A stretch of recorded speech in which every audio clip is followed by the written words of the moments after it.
This story is called Knocking Back. Jack and Tim sat with their friends in the Leicestershire High cafeteria. They were trying to impress a couple of cute girls with stories of their legend-tripping exploits. The internet provided fodder for many excursions into the great upstate countryside and suburban wild, even stories of their own humble town and county. We found the boy's tomb in the cemetery up with the window and everything. You couldn't see in. Just the fact that it actually existed was amazing. We hear legends, then go out and test them. You guys should come out with us sometime. Jack had his audience wrapped. Yep, Jack and I found old castles and abandoned resorts downstates. Haunted houses that delivered and plenty of spots that were lame. You don't always hit it out of the park with these kinds of things. Tim was referring to the few haunted roadways and gravity hills they had visited that seemed more of a waste of gas money than an adventure. Have you guys been to Valleyview yet? Ron spoke up after half listening to his pals chat with the girls about their kooky exploits. Jack responded, "Of course, man. Everyone has. You sit on old Schwartz's tomb and wait to get pushed off. Me and Timmy practically sat there all night, 2 nights in a row, and nothing." The girls laughed. Ron shook his head. No, this one isn't on the internet. I heard this from an older guy who's been cutting the grass there for years. You need to find Eunice's mausoleum. It's supposed to be plainer looking and sort of set into the hill. All you do is knock, wait, and she'll knock back. The boys were curious. The girls' interest was piqued. You've never been, Ron? Nah, I drink and play ball on the weekends, dude. The girls giggled at Ron's jab at Jack and Tim's choice of weekend activity. Ron continued, "But my buddy said that he's done it and he's heard the knocking. He said once you hear it, you better run, because if you see Eunice in her current state of decay, let's say it's not going to be good." "Shit, Ron, we're down. Tonight we'll meet you at the gate and you help us find the spot." One of the girls, Lisa, chimed in. "We want to go too, guys." Tim had forgotten about his pursuit of Lisa and his excitement over a new legend to test. "Okay, me and Jack will pick you two up and we'll meet Ron outside the diner." They all agreed. The group met at the west end gate of the cemetery after dark, having left their cars in the nearby diner's parking lot. Ron, Jack, and Tim searched inscriptions on the large central grouping of mausoleums with their 2 flashlights while the girls trailed behind, chatting. 40 minutes into the search, Lisa's friend Kim was getting impatient and spoke up. "Are we just going to wander around in the dark all night?" Ron was worried he was going to look like an idiot if they didn't find this tomb. "Give us another 20 minutes, ladies. We'll find it." Tim chatted with Kim while Lisa began looking with Jack and Ron. Not 10 minutes passed when Lisa spotted something interesting. "Guys, none of these are set in a hill. What about over there?" All eyes turned to where she was pointing. Set into the hillside, among a group of big pine trees, was a plain-looking concrete structure. "I think we've got something. Good eye, Lisa." They made the 5-minute trek to the little knoll, which was surrounded by average-sized gravestones. Not very impressive. Ron shined his flashlight on the name marker above the door. Sure enough, it read Eunice D. Walsh. There she is. The 5 stood in the crisp autumnal air waiting for a volunteer. "Well, who's going to knock first?" asked Tim. The girls took 2 steps back. "Come on, Tim, let's both knock." Ron backed up with the girls while Jack and Tim coolly stood at the iron door, which was partly rusted and representative of the shoddiness of the structure as a whole. "On 3? Jack nodded. 1, 2, 3. The 2 boys rapidly knocked on the door for a few seconds, then quickly jogged back the 10 yards to where the other 3 were standing. The 5 held their breath in the quiet, still night, waiting for the return knock. They paused for 2 full minutes before Lisa started laughing. "Guess she's not home?" The kids chuckled, though Jack and Tim were visibly disappointed that they did not confront some unstoppable supernatural force that night. On their way down the winding path, they ran into two guys who were looking for Schwartz's mausoleum. Tim tried to dissuade them from their pursuit. "Nah, that's a dumb old story, guys. Everyone's done that and had a laugh. There's a mausoleum way up in the pines set in the hill with a rusty door. You go up there and knock on Eunice's crypt, and she'll knock back." Tim was having some fun with these two guys from out of town who, like them, had found the story of Schwartz's ghost on the internet. "You guys were just up there? She knocked back?" The five nodded in unison, saying how scared they were and acting other embellishments. The two newcomers were excited at the prospect and hurried up the path toward the pines. Tim, Jack, and their friends left the cemetery laughing at the gullible guys and ate a late breakfast at the town diner. The next day at school, the five joked about their fruitless cemetery expedition. Ron said he had spoken to the guy who told him the story on Facebook when he got home. "My brother's buddy, Z, he said you have to go way late, like after 2, and you have to say, 'Eunice, can you hear us?'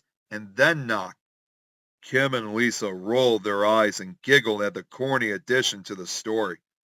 "All right, I'm down," said Tim.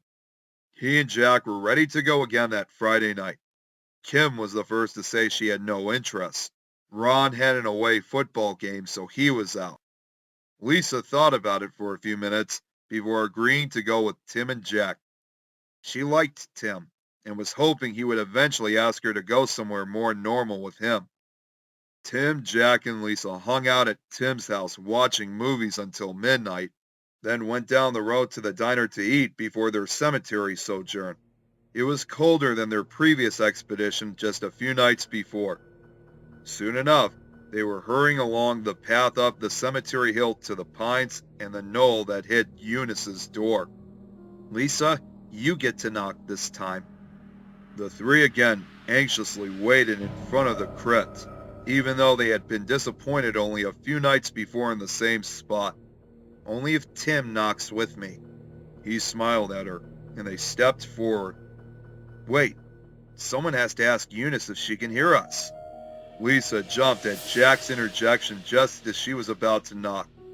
"Eunice, can you hear us? We've come to let you out." Tim looked back at Jack, happy with his little addition to the lore. They counted down from 3, and the pair knocked furiously at the door for more than a few seconds, then backed off and waited. After a long pause, they heard it, a muffled knocking seemingly from the other side of the door. When the knocking grew louder and more erratic, the kids bristled. Lisa gasped and hung on to Tim, and the three turned and flew down the hill until they exited the gate. "Goosebumps! Look!" Jack showed them his arms while they panted from their exertion in the diner parking lot. "I frickin' can't believe it!" Lisa looked excitedly at a grinning Tim. "And that, Lisa, is why we do these little trips." The guys dropped Lisa off at her house and stayed the night at Jack's, talking until sunup about their night. They slept for most of Saturday and ate a long breakfast mid-afternoon. Ron was the first person they messaged about their night. Of course, he did not buy their story as he knew how these stories grew to be popular in the first place. Jack and Tim were already planning on returning that night for another go. "What do you think happened, man?" While Tim wholeheartedly believed in ghosts and all the things they explored, Jack liked to think of rational explanations for the stories he sought to experience firsthand. "I guess someone could have been messing with us, or ghosts, zombies, you know," replied Tim, who didn't think too hard about it, really. "You said the door seemed looser the second night, like when you knocked it, it might have only been held by a small bolt lock?" Tim nodded, unsure what his friend was getting at. "Tonight, we have to open that door, dude." Tim knew his friend was serious. "I'm a lot of things, Jack, but I'm not a cemetery vandal. I think we can nudge it open a bit and get a peek inside, not really break anything." They went back and forth for some time until Jack more or less bullied Tim into agreeing to try and pry the door open, if only a crack. Before the pair left for the cemetery, Tim had a long conversation with Lisa on Facebook about the previous night and even made an actual date with her for the following weekend. Jack and Tim played video games, researched other stories for future legend trips, and just killed time until they could go back to the cemetery once more. Tim stopped him and questioned his motives. "We're not desecrating someone's tomb, Jack." "Of course not, buddy. We've been on all these adventures together. When have I ever been a vandal?" Jack was right. Tim had never seen him purposely destroy anything on all their trips together. But it was driving Jack mad that he had finally come into contact with a legend that turned out to be true, and he wanted some bit of evidence. He was not thinking as clearly as the time they explored the underground tunnels, and he insisted they turn back at the sight of a mutilated cat. It was uncharacteristically dark in the cemetery that night as Jack and Tim walked the winding path toward their destination among the pines. There was no moon, and for whatever reason, most of the streetlights on Memorial Drive that usually cast a faint glow upon most of the cemetery were out. Even the diner had been closed. The sign read for repairs. Tim shone his flashlight on Eunice's lonely tomb as Jack unpacked the tools. First, he twisted the handle and nudged the door. Tim was right about it being loose, and it almost seemed like he could just break the lock with little effort. "The top of the door. I think we could bend it in." Tim pushed the top corner of the door while Jack crowbarred the growing crevice. They struggled at the door for a few minutes before it became clear their idea was not going to pan out. "God, it's almost like I could just open the door. The lock is so loose." Jack shimmied the handle on the slim rusted metal door. When he was about to give up and go back to his tools, the door popped open nearly 6 inches and came to a dead halt. "Holy shit!" Tim looked at Jack. They were both smiling ear to ear. "And we didn't even have to break anything. I think there's something blocking the way. Help me push the door."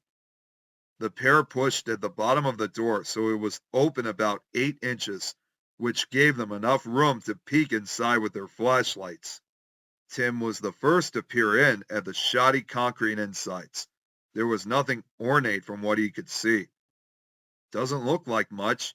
I guess there could be coffins in the walls, but I don't see any markers inside."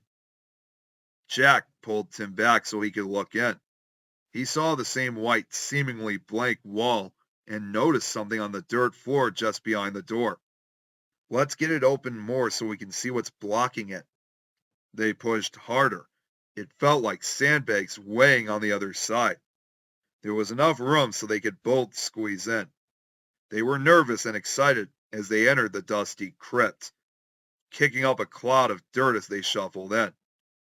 "What is that?"